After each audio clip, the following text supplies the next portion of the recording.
MAGA is on fire. The civil war is going ahead at full pace. Despite Donald Trump's begging of his supporters to drop everything about Epstein and forget about him, the man who never dies, as he said, despite him imploring them to move on, this is the response that came about in a MAGA convention over the weekend in Florida. Who have you seen? Pam Bondi. She has never missed an opportunity to go on television and dangle sweet nothings that might be coming your way. Try to lead you to believe that she's got it, it's on her desk, it's coming tomorrow, you're gonna see something on Epstein. And it was a tease. So you either believe that Pam Bondi was telling the truth then, or that she's telling the truth now, but both cannot be true. She was either lying when she went on Fox News all those times saying, I've got it, we're looking at it, wait until you see it, it's horrible. Or she's lying in her 2-page memo that they released on a Sunday night at the tail end of a holiday weekend to Axios, as if Axios is where we all go for our news. Hell no. She went to someone she knew would not kick the tires on the story, and without signing the memo, dropped it in the dead of night and said, that's it, take the crumbs and be happy. Make some noise if you care about the Jeffrey Epstein scandal. Raise your hand if it matters a lot to you. Raise your hand. So every hand of 7,000 people. Everybody cares. There's a lot that's kind of bubbling under the surface, and I know you know what I'm talking about. So I'm going to ask a few questions to all of you. How many of you are satisfied? You can clap. Satisfied with the results of the Epstein investigation? Clap.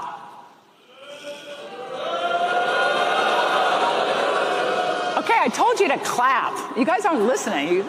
I'm not going to grade you on a curve.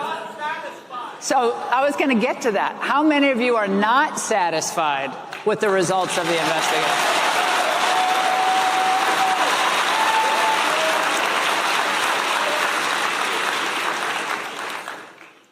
Epstein is a key that picks the lock on so many things, not just individuals, but also institutions, intelligence institutions, foreign governments, and who is working with him on our intelligence apparatus and in our government. This is why it's a time for choosing now. So clearly, they're not dropping it, they're not going anywhere. This is the central subject of focus for MAGA. It's exercising their base no end. And as I said in the previous video, it is because they were brought up on conspiracy. MAGA was bound together by conspiracy in the first place, and that's why this remains so animating and fundamental to them. So, the interesting thing here is that the path out for Donald Trump is actually very simple. The way that he can get out from under this is straightforward. Even he could work it out. And in fact, he's being advised to do this by his own base every day. And that is simply to sack Pam Bondi.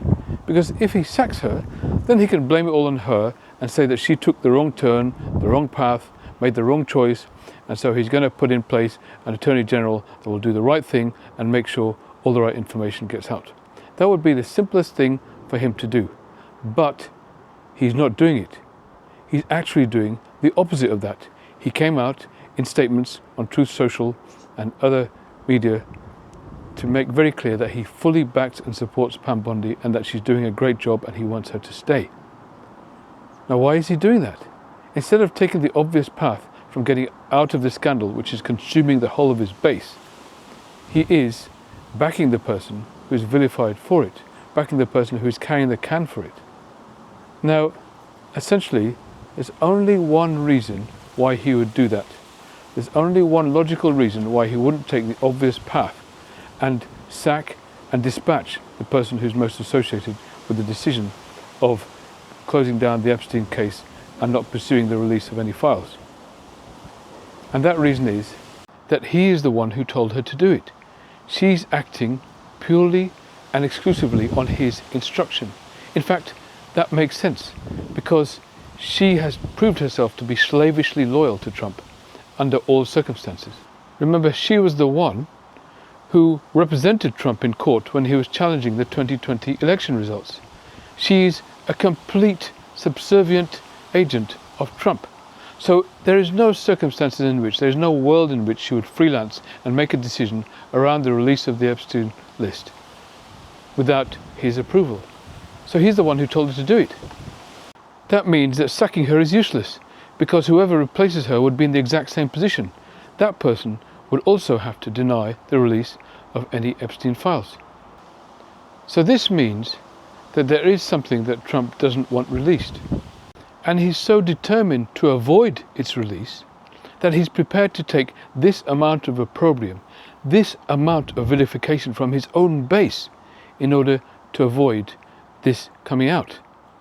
In other words, whatever it is that he doesn't want out there is so bad that he thinks the attacks he'll get because of it will be even greater, even more wild than the ones he's getting now.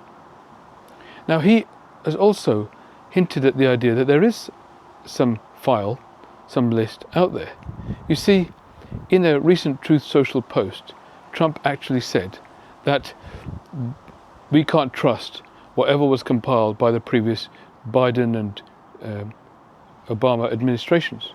They're crooked and corrupt, and so whatever they produced, we can't trust it. In other words, he's acknowledging that there is something out there that he's trying to spin against, so people don't take it seriously. He always does this. If there's something incriminating about to come out about him, he will rubbish the source.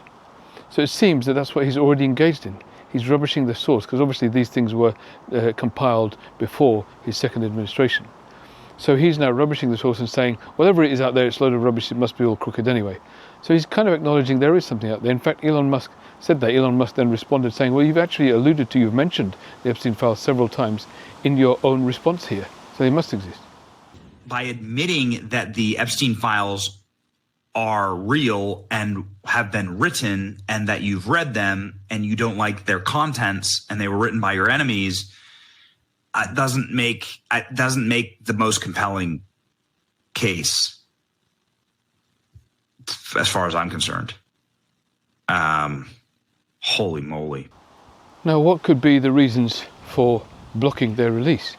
Well, some people say maybe it's something to do with the intelligence agencies. Maybe there are people who could be incriminated in their, not necessarily in relation to the abuse, but in relation to other intelligence activities or other activities who are being protected here.